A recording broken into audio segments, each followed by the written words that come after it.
हमने कभी direct selling को ऐसे समझा ही नहीं था कि ये कंपनी नहीं तो फिर ये कंपनी कर ले, ये कंपनी नहीं तो ये कंपनी कर ले। मतलब अगर ये कंपनी नहीं तो डायरेक्ट सेलिंग नहीं। यहाँ पर कोई फेल होता है तो वो कम से कम 100 को नेगेटिव नहीं कर देगा, तब तक शांति से नहीं बैठेगा। कुछ लोग जाते हैं प्रोडक्ट को साइड रखते हैं, BMW, रोल्स रॉयस, मर्सिडीज, इनकी फोटोज दिखाते हैं, ये पहले ऐसा था, ये अब ऐसा हो गया। नमस्कार, मेरा सफ़र संघर्ष से शिखर तक। आज हमारे बीच में है एक और खास व्यक्ति, खास शख्सियत, मिस्टर शिव अरोड़ा जी, जो कि धनबाद से आए हैं। आइए उनका स्वागत करते हैं मेरा सफ़र पॉडकास्ट में। धन्यवाद सर।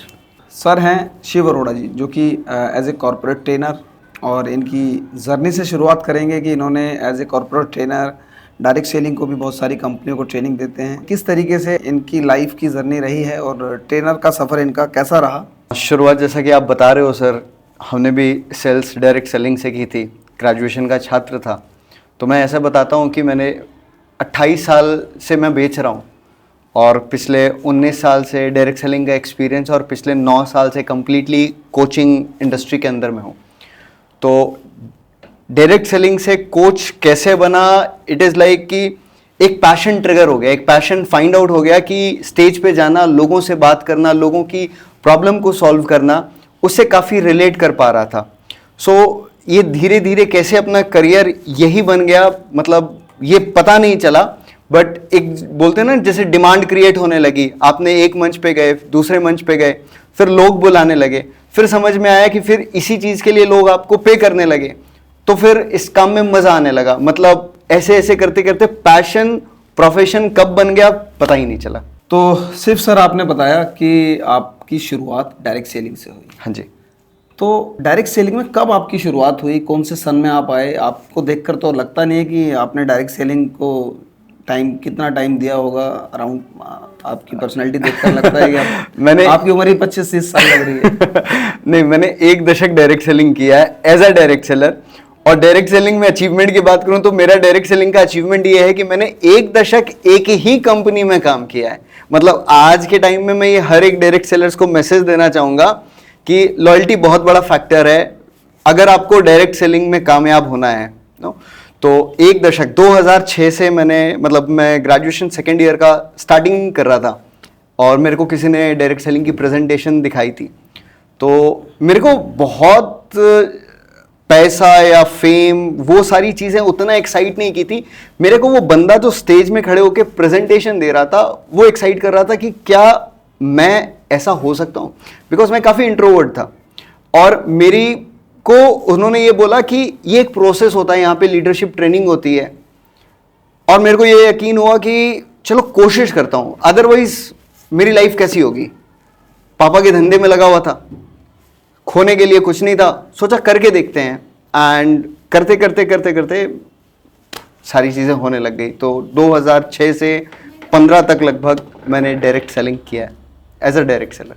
तो सर आपने बताया 2006 से 2015 तक आपने डायरेक्ट सेलिंग की, एक ही कंपनी में की। हाँ जी।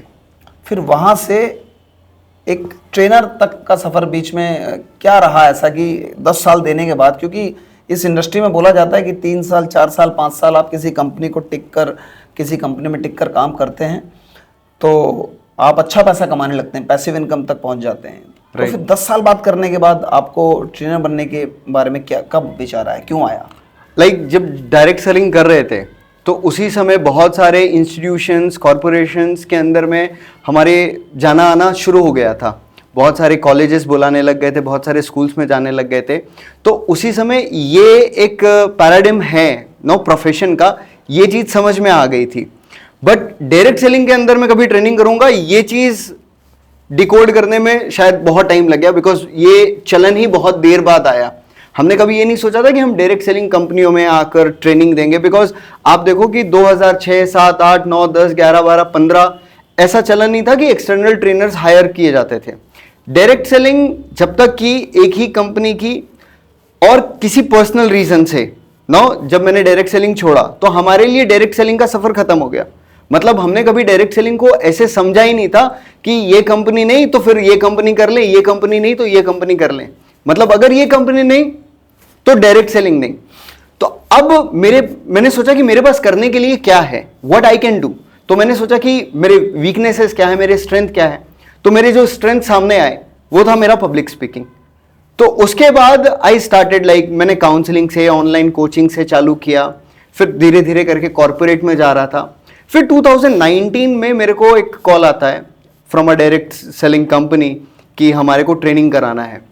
दैट टाइम वो एक ट्रेनिंग ने मेरे माइंड को मतलब ना एक थिंकिंग का एक नया पैराडिम खोला कि ज़रूरत है। और उसके बाद 2020 कोविड पीरियड था। At that time I was like training 10-20 companies from home.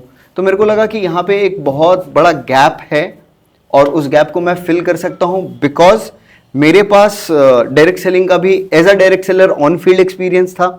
फिर मैंने कॉर्पोरेट्स के साथ काम किया था तो वो भी एक्सपीरियंस था। एंड उस दौरान अपने आप को as a corporate trainer field में लाने के लिए मैंने अपने ऊपर बहुत सारा काम किया। Like I got into spirituality, I got into NLP। मैंने अपने सीखने पे बहुत निवेश किया। सो मेरे को लगा कि अब ये सारी चीज़ें अगर डायरेक्ट सेलिंग के अंदर में एक डायरेक्ट सेलर्स को दिया जाए तो शायद उसको वो अपने करियर में एक्सेल कर सकता है। So this is how I like sir direct selling के बारे में, क्योंकि आप डायरेक्ट सेलिंग की काफ़ी कंपनीज को, मैं आपकी वीडियो भी देखता हूँ, डायरेक्ट सेलिंग की काफ़ी कंपनीज को आप ट्रेन करते हैं, कंपनीज के काफ़ी सारे बड़े बड़े लीडर्स को आप ट्रेन करते हैं। तो यहाँ पर मैं आपसे क्वेश्चन पूछना चाहता हूँ, काफ़ी सारी कंपनी बाहर के ट्रेनर को अपनी कंपनी के लोगों को ट्रेन करने के लिए अभी भी नहीं बुलाना चाहती। हाँ जी, ये क्या रीज़न है, क्या खतरा लगता है उनको ऐसे कुछ ट्रेनर से? सर देखो यहाँ 2-3 बातें हैं, ठीक है। पहली बात है, ये जब हमारा इंटरेक्शन चालू हुआ कंपनी ओनर से तो हमको ये चैलेंजेस समझ में आए कि उनका मुंह खट्टा हो रखा है, बिकॉज ट्रेनर्स आए, कुछ ऐसी हरकत कर गए, मतलब लाइक जो सही नहीं है ना, एथिकल नहीं है, जिसके वजह से उनकी टीमें टूट गई। या फिर मैं कहूँ, मैं बोल के तो आया कि मैं बहुत अच्छा ट्रेनिंग कर सकता हूँ और कुछ निकला नहीं। बोलने के लिए मैंने बहुत बड़ी बड़ी बातें कर दी बट आउटकम नहीं निकला। तो लोगों ने बहुत सारे क्वेश्चन मार्क पुट अप करना चालू किए। When we were pitching to the companies, we were talking to the company, उनके पेन पॉइंट्स, उनके चैलेंजेस को जब हम जान रहे थे तो हमको ये सब चीज़ समझ में आने लगा। लेकिन एक चीज़ है कि एक दूसरा लोगों का कैटेगरी भी है जो ये समझते हैं, जो अच्छे ट्रेनर्स खुद हैं, खुद अच्छी कंपनी चला रहे हैं, but they have this thing कि कोच चाहिए। एक एक्सटर्नल कोच अगर आएगा, उनको गाइड करेगा, उसका माइंडसेट एकदम अलग होगा, वो टीम को, वो कंपनी को एक अलग लेवल में लेके जा सकता है। बिकॉज कोच सिर्फ डायरेक्ट सेलिंग कंपनी को नहीं, कोच सिर्फ डायरेक्ट सेलर को नहीं, कोच हर एक व्यक्ति को भी चाहिए। कोच मुझे भी चाहिए, मैं भी कोच हायर करता हूं, बट मेरे को किस फील्ड में कोच लेना है मेरे को वो समझना होगा ना। Correct. तो लाइक अगर मैं बात करूं कि अगर मैं डिजिटल मार्केटिंग या परफॉर्मेंस मार्केटिंग की बात करूं तो उसमें तो मैं जीरो हूं। तो I have to take a mentor for performance marketing. आज के टाइम में मेरे को जो सोशल मीडिया के लिए गाइड करते हैं वो मेरे से उम्र में मेरी आधी उम्र के हैं। हाँ, लोग तो वो लोग ज्यादा समझते हैं सोशल मीडिया के बारे में। और अगर मैं बोलूं कि ये 20-25 साल के लड़के से मैं नहीं सीखूंगा या मैं नहीं समझूंगा तो शायद मेरी ग्रोथ रुक जाए। तो हमें अपने माइंडसेट को थोड़ा सा ब्रॉड करने की ज़रूरत है। लेकिन जो लोग ट्रेनर्स को नहीं बुलाना चाहते हैं because of some bad experiences, मैं इसमें उनकी गलती नहीं कहूँगा। तो एट द एंड हमारा पर्पस सॉल्व होना चाहिए और पर्पस ये है कि आपकी कंपनी ग्रो करे, डायरेक्ट सेलर ग्रो करे। करेक्ट। इस जिद पे ना बैठा जाए कि नहीं बाहर के ट्रेनर को बुलाएंगे तो हमारा नाम खराब होगा। सर यू नीड टू, मतलब जब तक आप मिलोगे नहीं, किसी से बात नहीं करोगे, हाँ रैंडमली कोई भी आ जाए, यू हैव टू वो उसका बैकग्राउंड आपको चेक करना जरूरी है। तो today only I got a call from a leader of this industry जो 25 साल से इस इंडस्ट्री में है, कंपनी के एक हायर लेवल में कंपनी के VP हैं, एंड ही वाज टॉकिंग मी कि शिव कैसे, तुम क्या कर रहे हो। तो हमारा वो चीज़ मिल गया, मतलब ना बोलते हैं जो वे ऑफ ट्रेनिंग है, we talk about on field how, क्या करना है। मोस्टली आपने देखा होगा डायरेक्ट सेलिंग की ट्रेनिंग में चलता क्या चलता है, दिस इज माई स्टोरी। मैं 20 साल पहले 800 चलाता था, फिर मैं मर्सिडीज में आ गया, और वाई वाली बात, दिस इज नॉट अनफ। आप ये बताओ ना कि आपने किया कैसे, हाउ, ऑन फील्ड जाके, कल मेरे को फील्ड में जाके क्या करना है, ये बातें अगर आप बताओ with relevant to this time, आज के टाइम में वो रेलिवेंट होना चाहिए, ना कि 20 साल वाला, because time has changed, technology has changed, everything has changed, but हमारी इंडस्ट्री में ट्रेनिंग ही तो नहीं चेंज हो रही है ना सर। ट्रेनिंग का फॉर्मेट, आपका कहना है कि ट्रेनिंग का फॉर्मेट वही चल रहा है 20 साल पुराना, 30 साल पुराना, 30 साल पुराना। इंडिया के अंदर लगभग आई थिंक 30 साल डायरेक्ट सेलिंग को चलते।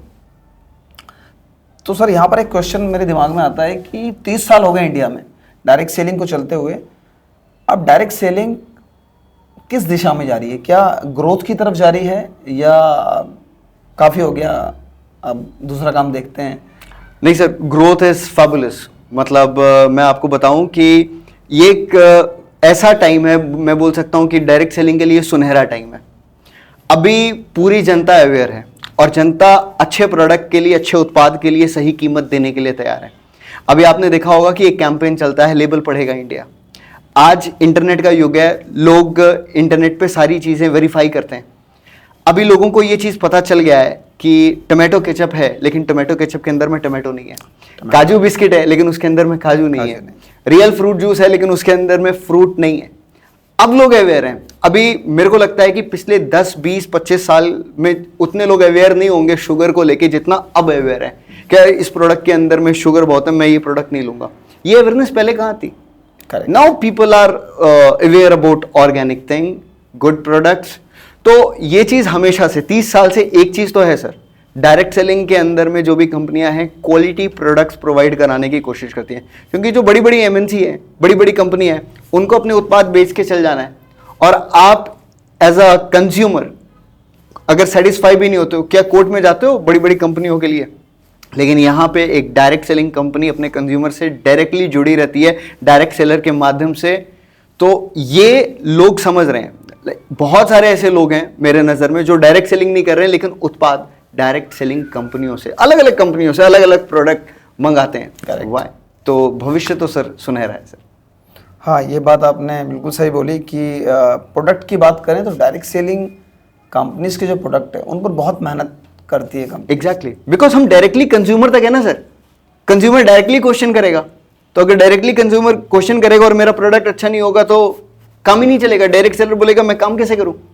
करेक्ट। लेकिन बड़ी बड़ी एमएनसी कंपनी में तो क्या है, सैलरी बेस्ड एम्प्लॉइज हैं, सैलरी दे दी बड़ी बड़ी और वो बेच रहे हैं। उनकी मार्केटिंग, सेलिब्रिटी मार्केटिंग काफ़ी अच्छी हो रही है, सोशल मीडिया मार्केटिंग, तो उससे उनका प्रोडक्ट बिक जाता है। लेकिन अब मैं बोल रहा हूं कि अब जागरूक हो गई है जनता, जागरूक हो रही है। तो ये जागरूक जो हुई है जनता, इसका फायदा डायरेक्ट सेलर ले सकता है अगर वो अपने आप को तैयार करे ट्रेनिंग के जरिए। तैयार करे, ऐसा नहीं कि हर कोई इसका फायदा लेगा। आपको सर का कहना है कि आपको तैयार करना पड़ेगा, अस्त्र शस्त्र सब कुछ तैयार करके तब मैदान में कूदना पड़ेगा। ट्रू सर, बहुत ट्रू। तो आपने बताया सर डायरेक्ट सेलिंग का फ्यूचर बिल्कुल सही दिशा में जा रहा है क्योंकि अभी लोग अवेयर हो चुके हैं। लेकिन कोई भी डायरेक्ट सेलर जो हैं, मैं आज भी इस क्वेश्चन को लेकर काफ़ी सवाल मेरे मन में आते हैं कि ये बिजनेस प्रोडक्ट सेलिंग का है, ड्रीम सेलिंग का है, अपॉर्चुनिटी सेलिंग का है। ये लोगों को शायद अब तक इसकी सही जानकारी नहीं पहुंच पाई है। अगर हमारे दर्शकों को आप ये बात बता पाएँ कि ये बिज़नेस अपॉर्चुनिटी सेल्स का है। कुछ लोग जाते हैं, प्रोडक्ट को साइड रखते हैं और सिर्फ BMW, रोल्स रॉयस, मर्सिडीज़ इनकी फ़ोटोज़ दिखाते हैं। ये पहले ऐसा था, ये अब ऐसा हो गया, ऐसी फ़ोटो दिखाते हैं। तो क्या होना चाहिए, आपका मानना क्या है सर? सर देखो, अगर हम कंज्यूमर गाइडलाइन के डेफिनेशन को देखेंगे डायरेक्ट सेलिंग का, जो कि लोगों को नहीं पता है, अगर किसी डायरेक्ट सेलर से ही आप पूछते होगे डायरेक्ट सेलिंग का डेफिनेशन क्या है, तो 99% लोग क्या कहते हैं कि डायरेक्ट सेलिंग क्या है, मैन्युफैक्चरर से डायरेक्टली कंज्यूमर तक आ रहा है, होलसेलर, डिस्ट्रीब्यूटर, रिटेलर सब हट गए। इसीलिए हमको तो ये definition marketing point of view से है, लेकिन कंज्यूमर गाइडलाइंस आ चुकी है, उसने एक डेफिनेशन दिया है। डेफिनेशन में क्या लिखा है? डायरेक्ट सेलिंग क्या है? Marketing, distribution of sales and services through network of sellers, right? तो थ्रू नेटवर्क ऑफ सेलर्स है। तो सबसे पहले ये डायरेक्ट सेलिंग एक स्किल बेस्ड काम है। तो ये मैं बोलूंगा कि एक लीडरशिप का बिजनेस है। यहाँ पे आपको टीम बिल्डिंग करनी है, कि ये काम आपको अकेले नहीं करना है। तो यहाँ पे आपको अपने ऊपर काम करना है, अपनी टीम के ऊपर में काम करना है। प्रोडक्ट बेचना नहीं है, प्रोडक्ट कंज्यूम करना है। कंज्यूम करना। प्रोडक्ट जो आप कंज्यूम करेंगे, मतलब अगर वो प्रोडक्ट मैं कंज्यूम नहीं कर रहा हूं, मैं यूज नहीं कर रहा हूं, how can I sell that product? और यहां पे लोग मात खा जाते हैं। लोग प्रोडक्ट बेचने के चक्कर में लग जाते हैं। जब आप यूज करेंगे तो आपको लोगों को कन्विंस नहीं करना पड़ेगा। मैं हमेशा कहता हूं अपनी सेल्स की वर्कशॉप में, सेल्स कन्विंस करने का काम नहीं है, कन्विक्शन से करने का काम है। और कन्विक्शन तब पैदा होगा जब हमको अपनी कंपनी के प्रति वो भाव, वो लॉयल्टी आएगी। वो कब आएगा? जब हमको ये पता होगा कि यार मेरी कंपनी का प्रोडक्ट अच्छा है, मैं यूज करता हूं, मेरी माँ यूज करती है, मेरे पिताजी यूज करते हैं। Correct. तो पहले आप यूज करिए। अपॉर्चुनिटी सेल की बात आती है, जहां अपॉर्चुनिटी सेल्स की बात आती है, अपॉर्चुनिटी तो कंप्लीट बोनस है। मतलब डायरेक्ट सेलिंग हर किसी को करना चाहिए। इसका रीजन मैं आपको बता देता हूं। पहला रीजन, क्वालिटी प्रोडक्ट्स, जो हर किसी को जरूरत है। दूसरा, यहां पे जो कमाल की, हर एक कंपनी के पास एक एजुकेशन है और वो कमाल की है। और वही सारी ट्रेनिंग आप किसी इंस्टीट्यूशन में जाके लेते हो, किसी कोच से ऑनलाइन सीखते लेते हो, आप हजारों लाखों रुपए दे रहे हैं। लेकिन यहां पे आपका सीनियर मर मर के आपको सिखाने के पीछे लीडरशिप क्वालिटीज डेवलप करता है। हम कहां से बने? और मेरे जैसे हजारों ट्रेनर्स, एंटरप्रेन्योर्स, उनकी जर्नी में अगर आप जाओगे तो हाँ, मैंने 2 साल डायरेक्ट सेलिंग की थी, मैंने 3 साल डायरेक्ट सेलिंग की थी। एंटरप्रेन्योर्स लाइक अनुभव दुबे, चाय सुट्टा बार के फाउंडर हैं, उन्होंने एक इंटरव्यू में कहा कि डायरेक्ट सेलिंग से मैंने सेल्स सीखा, प्रोफेशनलिज्म सीखा। तो अब अगर चाय सुट्टा बार का फाउंडर इतनी बड़ी बात बोल रहा है, ठीक है, तो यू नीड टू अंडरस्टैंड उसने एक अंपायर खड़ा किया है just because of direct selling training. तो वी नीड टू अंडरस्टैंड कि ये कितनी पावरफुल ट्रेनिंग इंडस्ट्री है जो कि फ्री ऑफ कॉस्ट है। इसकी ट्रेनिंग फ्री ऑफ कॉस्ट है। तो quality product, free of cost training, तो साहब जो हमको बिजनेस अपॉर्चुनिटी मिल रही है वो फ्री ऑफ कॉस्ट है ना। करेक्ट। अब उसमें कौन सफल होता है? जिसके अंदर में आग होती है, जो भूखा होता है, जो कुछ करना चाहता है, जो कुछ खोज रहा होता है। अब मैं भूखा नहीं हूं, like I do not have that hunger for success. मैंने 2 दिन किया, 4 लोगों ने मेरे को मना किया, मैं बैठ जाऊंगा। लेकिन जिसका हंगर ऑफ सक्सेस है ना, वो एक्स्ट्रा माइल जाता है। सक्सेस तो वही है ना, एक्स्ट्रा माइल पे। करेक्ट। तो अपॉर्चुनिटी सेल करने की तो जरूरत ही नहीं है। यहां पे इतनी सारी चीजें हैं। और किसी को भी हम बिजनेस करने के लिए मोटिवेट नहीं करें, हम उसको बिजनेस में लाएं। बिजनेस तो ऑटोमेटिकली मोटिवेटिंग है। आपको पैसा कमाने के लिए किसी को मोटिवेट करना चाहिए, डोंट थिंक सो कोई रीजन है ये बात। पैसा कमाने के लिए किसको मोटिवेशन की जरूरत है? पैसा तो अपने आप में मोटिवेशन है। कोई बोलता है सर मेरी इनकम नहीं हो रही है, कुछ मोटिवेशन टिप दो। मैं तेरे को पैसा कमाने के लिए मोटिवेट करूं? आई डोंट थिंक सो ये वैलिड रीजन है यार कि मैं तेरे को मोटिवेट करूंगा तब तू जाके पैसा कमाएगा। क्या तेरे पास कारण नहीं है, तेरे घर के कारण नहीं है कि तू पैसा कैसे कमाएगा, क्यों कमाएगा? करेक्ट। तो ये तो कैसे कमाएगा ये हम सिखाएंगे। तेरे पास कारण होना चाहिए, कारण होना चाहिए कि तुझे कमाना है।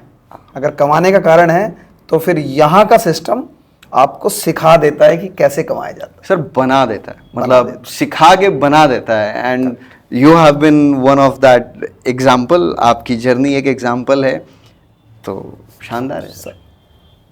बहुत बढ़िया, मज़ा आ गया सर का जवाब सुन के।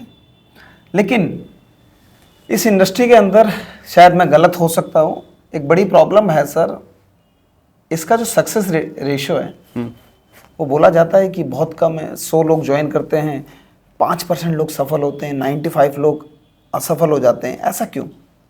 सर चूंकि आप डायरेक्ट सेलिंग की बात कर रहे हैं इसलिए ये 5% आप बोल रहे हो। Now let's talk about IAS, UPSC exams, what is the ratio. Let's talk about the Bollywood. कितने लोग शाहरुख खान बनना चाहते हैं, बॉम्बे उतरते हैं और यही सपना लेके कि मेरे को शाहरुख खान बनना है। कितने लोग शाहरुख खान बन पाते हैं? कितने लोग बल्ला उठाते हैं कि मेरे को सचिन तेंदुलकर बनना है? कितने लोग बन पाते हैं? अब विराट कोहली अगर बन पाया, मतलब Virat Kohli, Mahendra Singh Dhoni and many such cricketers से कि हमारा ड्रीम था ना, हमने क्रिकेट खेलना सचिन को देख के शुरू किया। बट ये तो 2, 5, 10 नाम हम देख रहे हैं। बट क्या केवल इतने ही लोग थे जो सचिन को देखकर क्रिकेट खेलना चालू किए थे? हंड्रेड्स नहीं, थाउजेंड्स नहीं, लाखों में होंगे। लेकिन बने कितने? तो बने कितने, वो उनका वाई फैक्टर है। ठीक है, तो सेम जो cricket, sports, Bollywood, business field, direct selling भी तो वही है, कुछ अलग नहीं है। तो यहां पे भी अनुपात कम नहीं है। वो अनुपात कम इसलिए लगता है क्योंकि लगता है कि बहुत सारे लोग ये बोलने के लिए बैठ गए कि मेरा नहीं हुआ, मेरा नहीं हुआ। भाई तूने किया कितने दिन, तूने किया क्या, तूने किया कैसे?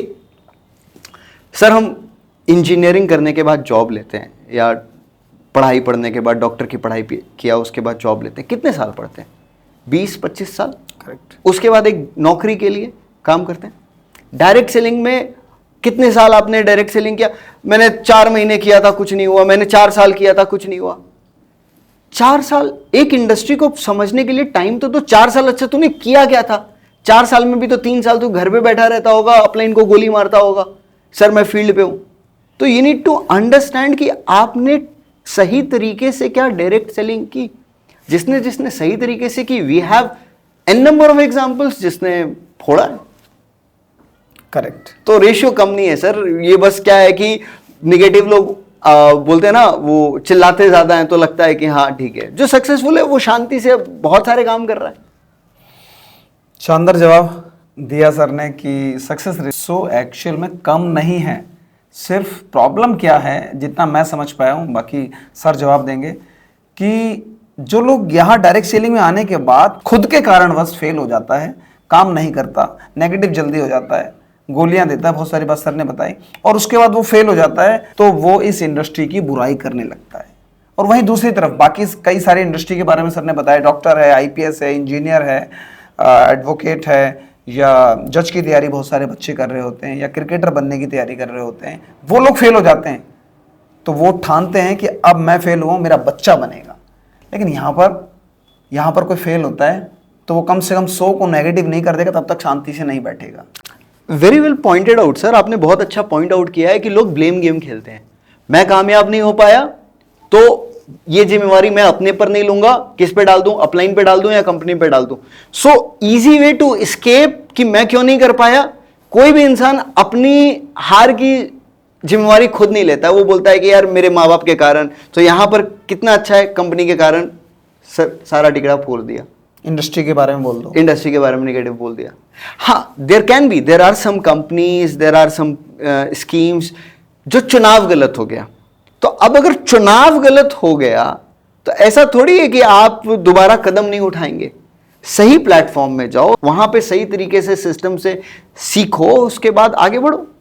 तो सर चुनाव की बात आपने की तो यहाँ पर भी मुझे एक क्वेश्चन याद आता है कि मैं भी पिछले 10 सालों से इस इंडस्ट्री का पार्ट हूँ, और एक बार मुझसे भी गलत चुनाव हुआ था। तो चुनाव कैसे करें, नए व्यक्ति को कैसे पता? नया व्यक्ति जो ज्वाइन हो रहा है, एक किसी के रिश्तेदार ने जाकर उसको किसी कंपनी का प्लान बताया, अब उसको कैसे पता कि ये कंपनी गलत है, या मेरा रिश्तेदार मुझे फंसाने आया है, या मुझे अच्छे प्रोडक्ट देने आया है, कैसे पता लगाएगा? सर सबसे पहले तो मैं बोलूंगा कि डायरेक्ट सेलिंग में प्रोडक्ट इज द किंग। ये बात समझ लो। अपॉर्चुनिटी सेल करना है बिल्कुल बंद कर दो। और एज अ कंज्यूमर या एज अ डायरेक्ट सेलर अगर आप ऑप्ट कर रहे हो, किसी कंपनी में शुरू करना चाहते हो, तो क्या चीज से शुरू कर पाए, तो पहले आप उसका प्रोडक्ट कंज्यूम कर लो। ये देख लो कि इसके प्रोडक्ट अच्छे हैं कि नहीं, कंपनी का प्लान मिले ना मिले, अपॉर्चुनिटी मिले ना मिले, मैं किसी को अपने साथ टीम बना पाऊं ना बना पाऊं, ये प्रोडक्ट मैं यूज कर सकता हूं कि नहीं, सबसे पहली चीज। फिर उसके बाद कंपनी का प्रोडक्ट समझ में आ गया, वैल्यू समझ में आ गई, प्राइसिंग समझ में आ गया, सब कुछ अच्छा है, तो फिर थोड़ी सी कंपनी की R&D कर लो। जो बेसिक्स प्रोसीड्यूर्स हैं, कंपनी सबको फॉलो कर रही है कि नहीं, कंपनी की लीडरशिप कैसी है, कंपनी का बैकग्राउंड कैसा है, कंपनी जिन्होंने चालू की वो कैसे हैं। फिर 1-2 मीटिंग्स में चल जाओ कंपनी के। वहां पे आपको मीटिंग्स में जाने से क्या होगा, कंपनी का कल्चर समझ में आ जाएगा। कंपनी में कैसे लोग मीटिंग्स में आते हैं, how they dress up, how they talk, what they are talking.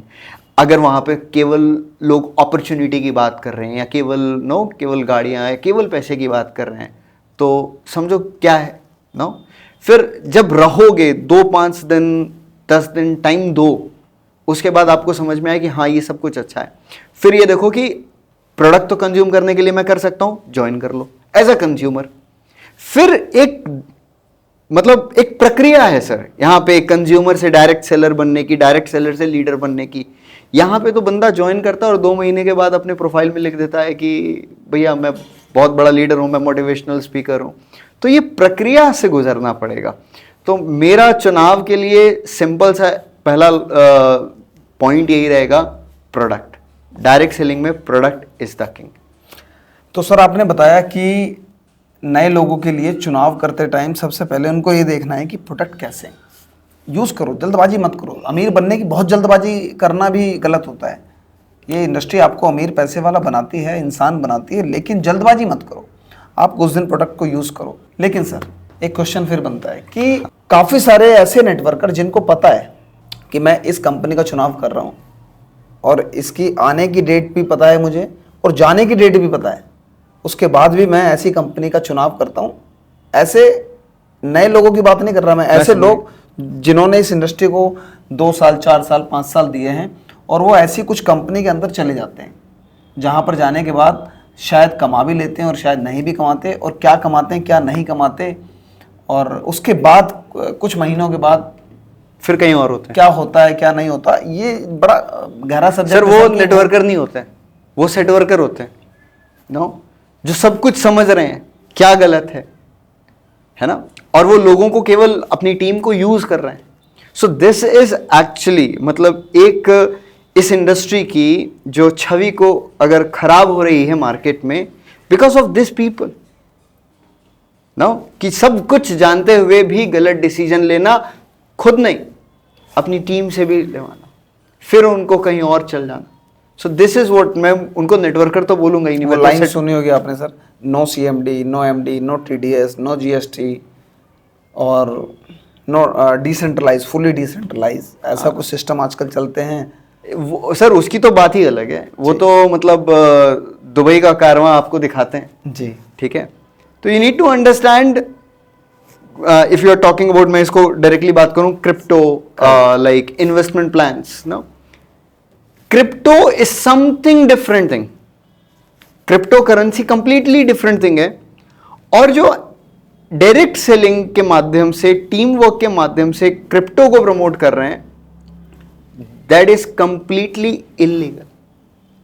अब तो हमारे पास कंप्लाइंस में ये सारी चीजें जुड़ चुकी हैं, एक्शंस लेना शुरू हो गया है। तो यू नीड टू अंडरस्टैंड। मैं सर इसमें है ना, I have a very emotional take. मतलब व्हाट यू आर डूइंग, आप अपने लाखों रुपए नहीं लगवा रहे हैं, आप दूसरों के लगवा रहे हैं, उसको सपना दिखा के कि मेरी इनकम 5 करोड़ हो गई, 50 करोड़ हो गई, और ये कारवा बनते चल जा रहा है। जो नीचे वाला व्यक्ति है वो 1-2 लाख रुपए कहां से ला रहा है ये आपको नहीं पता।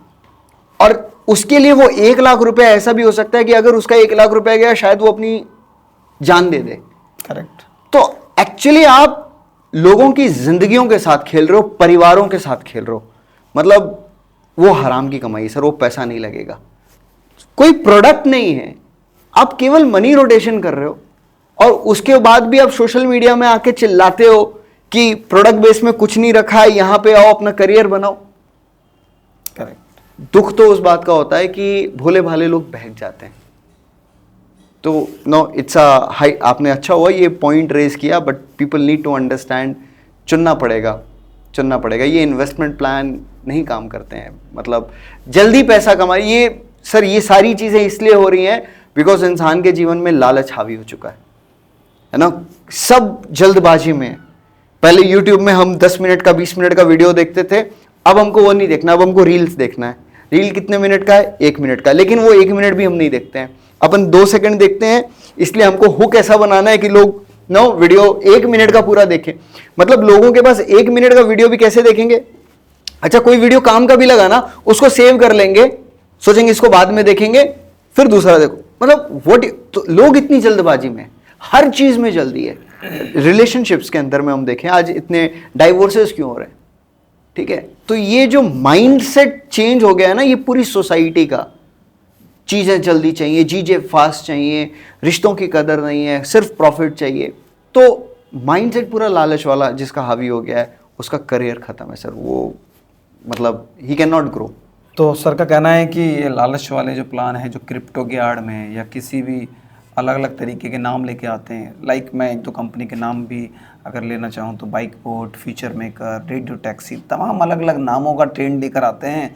और फिर उसके बाद आखिरी के जो लोग होते हैं, कोई 1 लाख रुपए, कोई 2 लाख रुपए, कोई कुछ बेच के लाता है, कोई गिरवी रख के लाता है, कोई उधार मांग के लाता है, पता नहीं कहाँ कहाँ से भोले भाले लोग पैसे लाते हैं।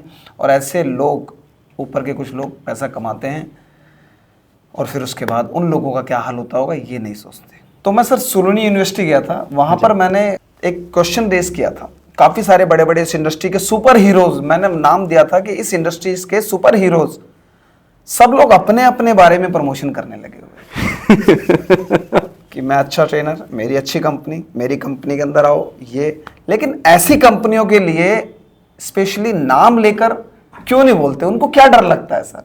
उनको पता है कि कुछ कंपनी चल रही है, उनको बकायदा पता भी है कि कंपनी कुछ दिन बाद क्लोज हो जाएगी और लाखों करोड़ों अरबों रुपए लेकर उसका जो ऑनर है, कोई दुबई शिफ्ट हो गया, कोई मलेशिया हो गया, कोई अमेरिका हो गया, कुछ लोग बाबा बन गए पैसा कमा के। तो इन लोगों के आपको पता है, आपको भी पता, लाइक मैं आपको भी सुपर हीरोज का दर्जा देता हूं। तो जो superheroes as a trainer हैं, बड़े बड़ी कंपनी के डायरेक्टर हैं, सब लोग बचाओ मुद्रा में क्यों रहते हैं कि नहीं नाम लूंगा तो मैं फंस सकता हूँ? आपका इसके बारे में क्या मानना है सर? देखो, जिस समय की बात कर रहे हो उस सुपर हीरो वाली कैटेगरी में मैं भी था, मैं भी शुल्नी यूनिवर्सिटी में मौजूद था। हालांकि आपका प्रश्न डायरेक्टली मेरे से नहीं था, तो मैं शायद उसका उत्तर नहीं दिया मैंने।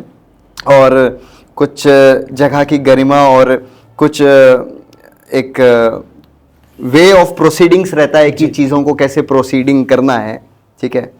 और मैं सारे सुपर हीरो के बिहाफ में ये कहूँगा कि everyone has like a strict view for those ROI and crypto companies and they are all against, सभी against में हैं।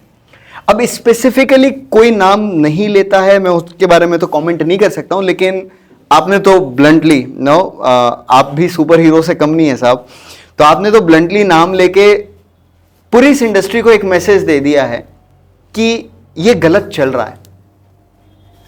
अच्छी बात यह है कि गलत इसलिए चलता है क्योंकि नीचे कोई आवाज नहीं उठाता है। Correct. And I am with you, आवाज उठनी चाहिए। हमें बहुत सारे ऑफर आते हैं सर ट्रेनिंग करने के लिए। यहां पे अगर हमें 2 लाख रुपए मिल रहे हैं, वहां में हमको 10 लाख रुपए मिल जाएगा। Correct. मेरी बात समझना।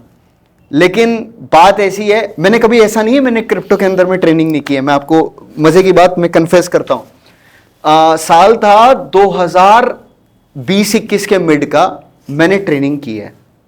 और तब तक मुझे ये नहीं पता था कि ये सही कितना है गलत कितना है, लेकिन वहां पर मेरे को ये चीज क्लियर हो गई कि ये चीज ज्यादा चलने वाली नहीं है। तो इंसान अपने आप को कन्विंस कर लेता है। इंसान कभी भी कोई गलत काम करता है ना, वो अपने आप को कन्विंस कर लेता है कि अपना माइंड, जैसे मेरे को मीठा छोड़ना है, अभी आपने मेरे को मीठा ऑफर कर दिया, अच्छा चलो ना राहुल सर के साथ एक मीठा खा भी लिया तो क्या बात हो गई। ये इंसान अपने आप को कन्विंस करता है। Correct. तो मैंने अपने आप को क्या बोल के कन्विंस किया था, मैं थोड़ी क्रिप्टो प्रमोट कर रहा हूं, Correct. मैं थोड़ी इनका प्लान प्रमोट कर रहा हूं, मैं तो ह्यूमन डेवलपमेंट की बात कर रहा हूं, मैं तो पर्सनल डेवलपमेंट की बात कर रहा हूं, मैं तो एक्चुअली उस पर्सन को डेवलप कर रहा हूं। तो मैं तो कोई गलत काम नहीं कर रहा हूं। बट अच्छे लोगों की संगति बोल लो या अच्छे लोगों का मार्गदर्शन मिल गया उसका बोल लो कि मेरी बुद्धि है ना, एक बार ट्रेनिंग करके ही समझ में आ गई कि यहां गलत हो रहा है और कहीं ना कहीं शिव पाप का भागीदार तू भी बनेगा। I am a firm believer in Karma वाला मैं इंसान हूं। मतलब मेरे को ये चलेगा कि मेरा 10 रुपए आपके पास रह जाए कोई बात नहीं, लेकिन आपका 25 पैसा भी मेरे पास नहीं रहना चाहिए। I kind have a that kind of mindset. तो कहीं ना कहीं मुझे ये लगने लगा कि ये पाप का भागीदार बन जाऊंगा, इससे बच के रहना है। मतलब ना, उसके बाद सोशल मीडिया में नंबर है, मतलब बैकएंड मेरा सारा शिवम देखते हैं।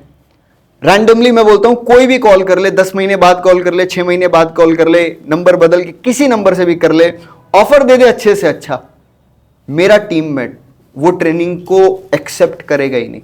शिव अरोड़ा बहुत छाती चौड़ी करके बोलता है एथिक्स के साथ कि भैया हमने डायरेक्ट सेलिंग प्रोडक्ट बेस में काम करना है, दैट्स इट। कॉर्पोरेट है, इतना बड़ा कॉर्पोरेट है, हम पर्सनल डेवलपमेंट पे काम करेंगे, लेकिन people have different kind of mindset. कई लोग, कई ट्रेनर ऐसा भी बोलते हैं हम क्रिप्टो की ट्रेनिंग करने नहीं जाएंगे, हम प्रोग्राम कराते हैं वहां अगर क्रिप्टो के लीडर्स आ जाएं तो क्या दिक्कत है?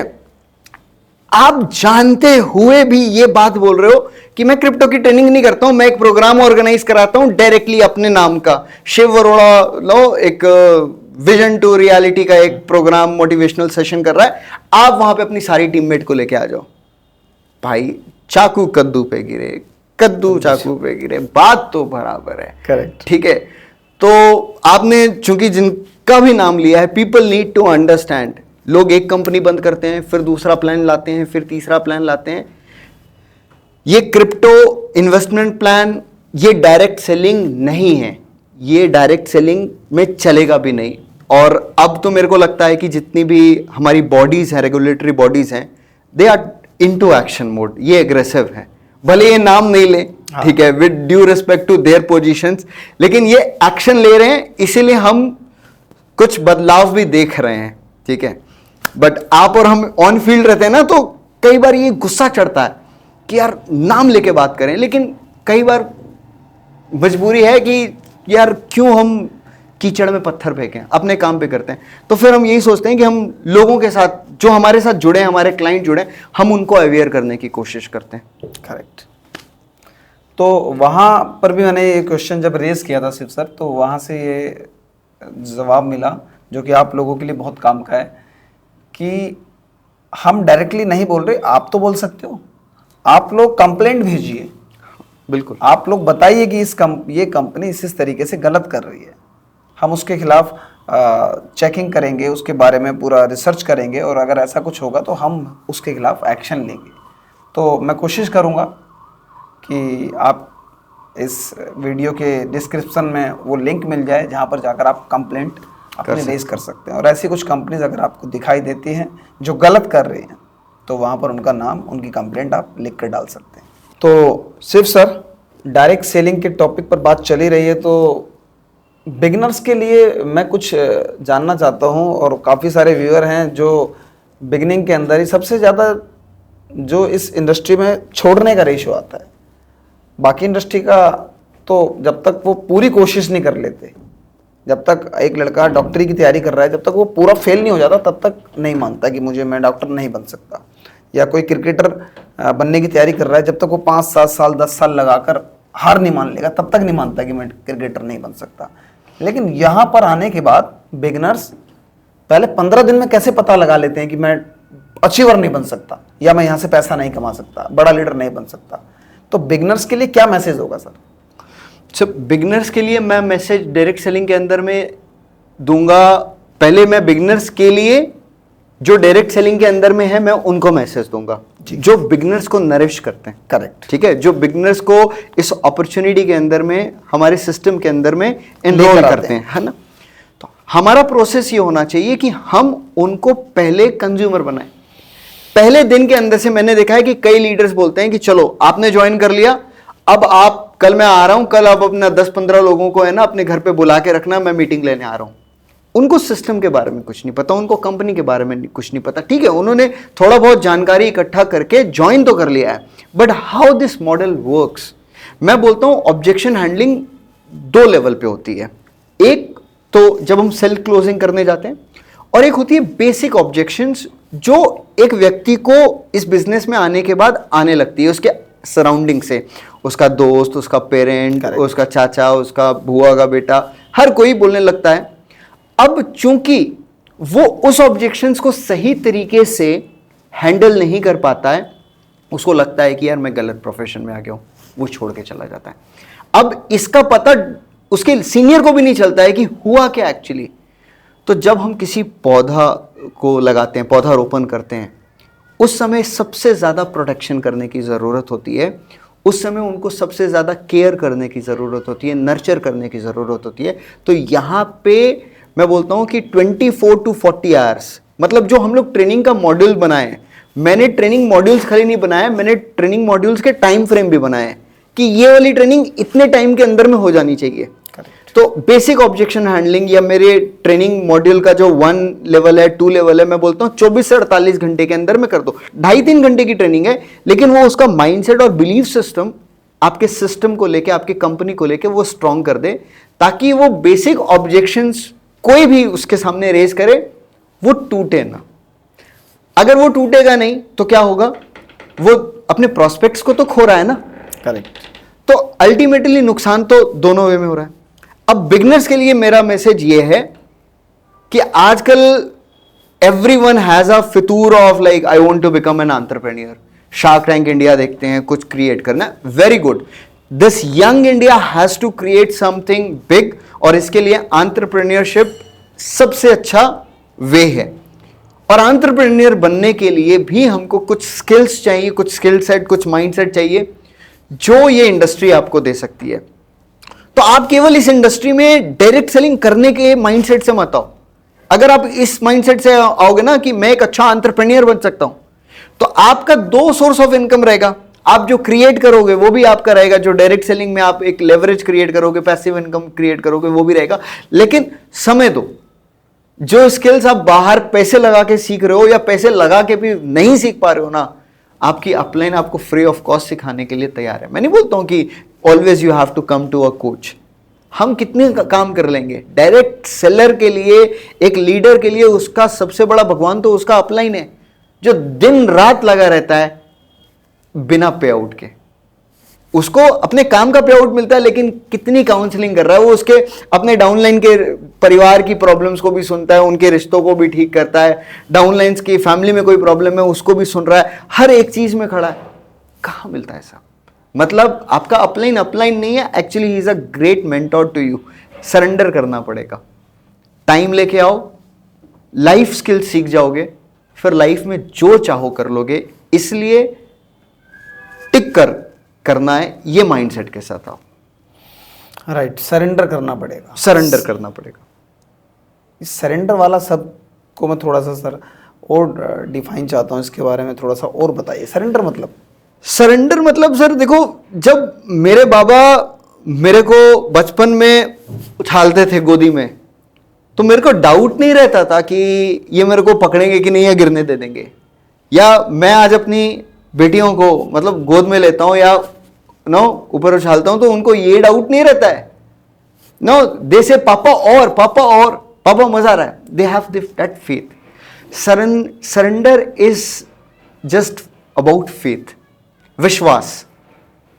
और वो विश्वास सरेंडर करने वाले व्यक्ति को आप पर आना चाहिए। अगर मैं आपको सरेंडर कर रहा हूं तो मुझे आप पर आना चाहिए। तो वो ट्रस्ट आपको बिल्ड करना पड़ेगा कि मैं आप पर कंप्लीटली विश्वास कर पाऊं, ट्रस्ट कर पाऊं। तो एक मेरी जिम्मेवारी है कि मैं अपने लाइफ को उस एथिक्स के साथ जीऊं, प्रिंसिपल के साथ जीऊं कि जो मेरे साथ आ रहा है मेरे पे विश्वास कर रहा है। अगर विश्वास करेगा तभी तो सरेंडर करेगा। तो सरेंडर तभी करेगा कोई इंसान जब फेथ होगा। और मैं बोलता हूं कि सेल्स को अगर मैं केवल एक लाइन में सिखाऊं, मतलब अगर मेरे को ये पॉडकास्ट के जरिए मौका मिल रहा है सर सेल्स करना सिखा दो, तो sales is all about building trust. अगर आपने ट्रस्ट बना दिया, सेल क्लोज हो गई। करेक्ट। तो स्पेशली सरेंडर के ऊपर मैंने सर को इसलिए बोलने को बोला क्योंकि लोग सामने तो सर गुरुजी करते रहते हैं, और जब माइक दे दो तो 3-4 मिनट 5 मिनट उनकी तारीफ़ों के पुल बांधते रहते हैं। सर के अंदर ये क्वालिटी है, सर के अंदर ये क्वालिटी है। और जब भी मौका मिलता है तो सर की लंका लगाने में या उनके बारे में इतनी बुराइयां करते हैं। तो स्पेशली मैसेज है कई लोगों के लिए कि इस बात का स्पेशल ध्यान रखें। अपनी टीम को खुद हीरो तभी बना पाओगे जब आप अपने सीनियर को, अपने अपलाइन को हीरो का दर्जा दोगे और उनकी दुनिया भर में तारीफ करते फिरोगे। मेरे भी सर कुछ सीनियर्स रहे हैं इस इंडस्ट्री के अंदर। कुछ चीज़ें मुझे अच्छी नहीं लगती थी, ऐसा मुझे लगता था कि यार ये गलत कर रहा है। लेकिन आज कई सालों बाद मुझे उनकी कुछ चीज़ें, बातें याद आती हैं। मैंने उनके मुंह से अपने सीनियर के प्रति कभी भी ऐसा नहीं सुना था कि यार मेरा सीनियर से ज़्यादा मेरे अंदर ज्ञान है। सीनियर की एज कम हो सकती है, उनके सीनियर की एज भी कम थी, उसके बावजूद भी वो सीनियर के बारे में हमेशा पीछे से तारीफ करते थे। सीनियर उनको डांट भी देता था तो भी अपनी टीम को हमें समझाया करते थे, नहीं सर एक्चुअल में वो सीनियर हैं और वो हमें डांट रहे हैं तो हमारे फ़ायदे के लिए डांट रहे होंगे। साहब मैं क्या बताऊं, अपलाइन का कॉल आता था तो बैठ के तो बात ही नहीं कर सकते थे। फोन आता था, खड़े हो गए तुरंत, अटेंशन मोड। सर ना वो आर्मी वाला चीज रहता है ना, हाँ। जी सर, यस सर, एंड एक खुशी की लहर दौड़ जाती थी कि यार सीनियर ने कॉल किया। मतलब वो कल्चर, मेरा एक्चुअली विजन ही यही है सर कि वो कल्चर मैं वापस से डायरेक्ट सेलिंग के अंदर में बिल्ड कर पाऊं, because direct selling is all about team work, and team work is all about upline downline relationship, and this relationship has to be pure. ये जितना प्योर होगा टीम वर्क उतना अच्छा होगा। प्योर रिलेशनशिप ही इस इंडस्ट्री में आपको सब कुछ बनाएगा। और रिलेशनशिप में 1% भी खटास है तो 1% खटास का मतलब है दूध का दही हो जाता है। वो तो खत्म हो गया जी। तो सर आगे बढ़ते हैं और एक दो क्वेश्चन और लेते हैं। जी सर, कर्मा के ऊपर भी आपने एक शब्द यूज़ किया था, तो मेरी दिली इच्छा है कि आप कर्मा के बारे में बताएं। कर्मा एक्चुअल होता क्या है, लोगों को इसके बारे में भी थोड़ी सी डेफिनेशन दी जाए तो बेटर हो। Sir, karma is like every moment we are doing something, और जब हम कुछ कर रहे हैं तो we are creating a karma, हम एक कर्म संस्कार बना रहे हैं। मैं जब बैठा हुआ भी हूं तो मेरे को लगेगा कि मैं नहीं बैठा हुआ हूं, कुछ नहीं कर रहा हूं, बट स्टिल मैं कुछ सोचता रहा हूं, तो कुछ ना कुछ कर्म संस्कार बना रहा हूं। तो every action has an equal and opposite reaction. तो जब भी मैं कुछ करूंगा उसका कुछ आउटकम होगा, और वो आउटकम कैसा होगा? कुछ आउटकम क्या होता है कि हमको तुरंत पता चल जाते हैं, और कुछ एडअप होते जाता है, जो हमको लाइफ में प्रारब्ध के रूप में मिलता है, इस लाइफ में मिले या अगली लाइफ में मिले, जो भी इस चीज को मानते हैं। बट एक चीज है कि you can not escape from Karma. अगर आपको लगता है कि मैं कुछ कर दूंगा और आई कैन एस्केप, ये नेचर का लॉ है कि आपने जो किया है it come backs to you. तो इस चीज को मैं डायरेक्ट सेलिंग से रिलेट करके बोलूंगा, डुप्लीकेशन से रिलेट करके। थोड़ा सा मैं टॉपिक से इधर जा रहा हूं, बट आई वांट टू से इट कि कई बार लोग बोलते हैं कि सर डाउनलाइन मेरी बात नहीं मान रही है, सर डुप्लीकेशन नहीं हो रहा है। तो मैं बोलता हूं देखो, नेटवर्क मार्केटिंग के अंदर में, डायरेक्ट सेलिंग के अंदर में ये डुप्लीकेशन कैसे काम करता है। आप जब 10 अच्छे काम करोगे आपकी टीम में एक अच्छा काम होगा, करेक्ट। आप जब एक गलत काम करोगे आपकी टीम में 10 गलत काम होंगे। तो जो गलत चीजें हैं ना वो जल्दी डुप्लीकेट हो जाती है, फास्ट डुप्लीकेट हो जाता है, फास्ट मल्टीप्लीकेशन होता है। सही चीजों को है ना नर्चर करना पड़ता है, ठीक है। तो my principle of karma is कि जो भी आप कर रहे हो it is going to come. मतलब एक छोटी सी कहानी सर अगर मैं इजाजत हो तो सुना दूं। लाइक एक कारपेंटर था, एक दुबई के शेख के लिए काम करता था, and his job is like to make the entire home पूरा फैबुलस। तो अपनी पूरी जिंदगी लगा के है ना शेख के लिए बंगलोज बनाते रहता था, शेख बंगलो बना बना के वो बेचते रहता था। अब वो बोलता है कि साहब बहुत हो गया, अब मैं अपने घर जाना चाहता हूँ, मैंने पूरी ज़िंदगी काम किया है, अब मैं ये टाइम अपने फैमिली के साथ स्पेंड करना चाहता हूँ। तो शेख ने बोला यार ऐसा ना करो यार, नहीं बोला नहीं मेरे को जाना पड़ेगा। अच्छा शेख बोला अच्छा जा रहे हो तो एक काम कर दो, एक आखिरी घर बना दो। अरे क्या बोल दिया। तो अब है ना वो अनमने मन से, मतलब he was the finest architect, गजब की टीम, इंटीरियर, लेकिन शायद उसने अपनी जिंदगी का सबसे खराब काम वो आखिरी घर का जो आखिरी प्रोजेक्ट था उस पर किया। और इस बार क्या है ना, उसने शेख साहब ने बोल रखा था कि इस बार है ना बजट की कोई चिंता नहीं है, तुम बनाओ, और एक बार भी प्रोजेक्ट को चेक करने नहीं आता है। प्रोजेक्ट कंप्लीट होता है, बीच में बहुत बार वो शेख साहब को बुलाता है, शेख साहब नहीं आता है, प्रोजेक्ट कंप्लीट करता है, चाबी लेके शेख साहब के ऑफिस में जाता है, ये रहा आपका आखिरी प्रोजेक्ट कंप्लीट, अब मैं घर जाना चाहता हूँ। तो शेख साहब कुछ देखते नहीं है, शेख साहब वो चाबी लेते हैं और बोलते हैं तूने जीवन भर मेरे लिए काम किया है, ये तेरा गिफ्ट। वो बंदा माथा पकड़ के बैठ जाता है, मेरे को क्या बजट मिला था, मैं क्या बना सकता था, और अब वो सोच रहा है कि मैंने बनाया क्या। तो जो आप बना रहे हो उसी घर में आपको रहना है, वही मिलेगा। Your thoughts, your actions, whatever you are creating. मैं बोलता हूं आपने मेरे साथ बुरा कर दिया, मैं अब आपके लिए नेगेटिव सोच रहा हूं। आपने जो करना था कर दिया, कहीं ना कहीं that can be the reason for कि कभी मैंने कुछ किया होगा किसी टाइम पे, या किसी और का किया होगा जो आपके माध्यम से आ गया। लेकिन अब जो नेगेटिविटी मैं अपने अंदर रखा हूं ना, ये फ्यूचर में भी कहीं ना कहीं कुछ निगेटिव मैं अपने लिए क्रिएट कर रहा हूँ। Correct. So let's focus on the things, मतलब जो हम क्रिएट कर सकते हैं, क्रिएटिविटी पे फोकस करते हैं, ग्रेटिट्यूड पे फोकस करते हैं।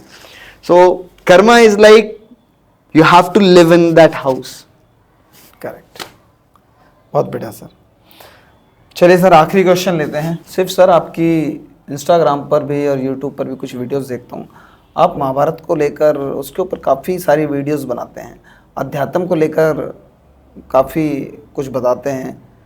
तो अध्यात्म का क्या रोल रहता है सर हमारी सक्सेस में? क्या आध्यात्मिक होना ज़रूरी है तभी सफलता मिलेगी? क्या है इसके पीछे आपका मानना? अध्यात्म से मेरा ये समझना है कि adhyatma is all about knowing yourself. No, आध्यात्मिक होना का मतलब ये नहीं है कि इंसान का मंदिर जाना या पूजा करना है। Correct. If you are connected to yourself, no, मेरे को लगता है कि हाँ, you are an spiritual person. तो जो कनेक्टिविटी है, no, that is what adhyatma is. Coming on to the corporate Mahabharata, मैं कॉर्पोरेट महाभारत की अगर बात करूं, महाभारत की बात करूं, सो हमारे ग्रंथों के अंदर में इतना ज्ञान है। जब मैंने महाभारत को पढ़ना चालू किया, मैंने इसी पॉइंट ऑफ व्यू से पढ़ना चालू किया था कि मेरे को इससे कुछ बिजनेस और लीडरशिप के लेसन्स निकालने हैं। मेरे को लगता है कि ये एक ऐसा समुद्र है जिसमें सीखने के लिए इतना कुछ है। और हम लोग इन्फ्लुएंस हो रहे हैं वेस्टर्न फिलोसोफर से, वेस्टर्न राइटर से, क्योंकि हमको जब लगता है ना कि कोई फॉरेनर की किताब है, इतनी मिलियन किताब बिक चुकी है, तो हमको लगता है ये किताब बहुत अच्छी है। लेकिन अपनी जो गीता है, अपनी जो महाभारत है, इसके अंदर में इतना भर भर के ज्ञान है, इस पे अपन फोकस नहीं करते। इसको हम कहानियों के जैसा लेते हैं। ये कहानियां नहीं है, ये जीवन है। और मेरे को लगता है कि ये मेरी एक कोशिश थी कि मैं लोगों को रिकनेक्ट कर पाऊं, specially entrepreneurs and business people, कि यार come back to the basics. क्योंकि जो वेस्टर्न फिलोसफर्स है ना, वो यहीं आते हैं लेके जाने के लिए चीज़ों को, और हमारे पास वो दौलत है और हम भटक रहे हैं उनकी किताबों के पीछे, नो, और उनकी नॉलेज के पीछे, जो यहीं से जा रही है, पैक होके आ रही है। करेक्ट। मतलब आयुर्वेद हमारा है, बेच विदेशी कंपनी रही है। ये थे हमारे बीच में आए Shiv Arora sir, corporate trainer हैं, डायरेक्ट सेलिंग को भी ट्रेनिंग देते हैं। और आज का जो पॉडकास्ट रहा, सर के साथ जो बातें रही, मुझे उम्मीद है कि आपको पसंद आई होंगी। आप लोग अगर पसंद आती हैं सर के साथ जो आज का इंटरव्यू हुआ है, आप इस चैनल को सब्सक्राइब करिए। और सर का भी यूट्यूब पर और इंस्टाग्राम पर चैनल है, डिस्क्रिप्शन में हम लिंक डाल देंगे, और सर के साथ भी कोलैबोरेट करेंगे, तो वहाँ पर भी सर को फॉलो कर लीजिए। और लगातार सर के थ्रू जो भी इन्फॉर्मेशन, जानकारी, नॉलेज मिलती है, उसको आप लेते रहिए। हमारे साथ जो भी गेस्ट आते हैं, हम उनको गिफ्ट देते हैं। तो सर का बहुत बहुत शुक्रिया सर। धन्यवाद सर। और जाते जाते राहुल सर, मैं भी एक बात बोलना चाहूँगा आपके इस पॉडकास्ट में। जो ये मेरा सफ़र पॉडकास्ट है, you are carrying out it in a fabulous way, और आई एम रियली ग्रेटफुल कि आपने मुझे इस मंच पे आने का मौका दिया। और आप जो कर रहे हैं, मतलब अपार्ट फ्रॉम बिजनेस, नाउ मैं भी जब आपके सोशल मीडिया में आपके सोशल वर्क्स को देखता हूँ, तो I highly get inspired from this thing कि आजकल यंग लोग इन चीज़ों पे नहीं आते हैं। तो you are an inspiration for those people who are only focused on कि बनाना है, बनाना है, बनाना है, बट कंट्रीब्यूट करना है। So I must congratulate you for your good work. You are doing a good job. Thank you. Thank you.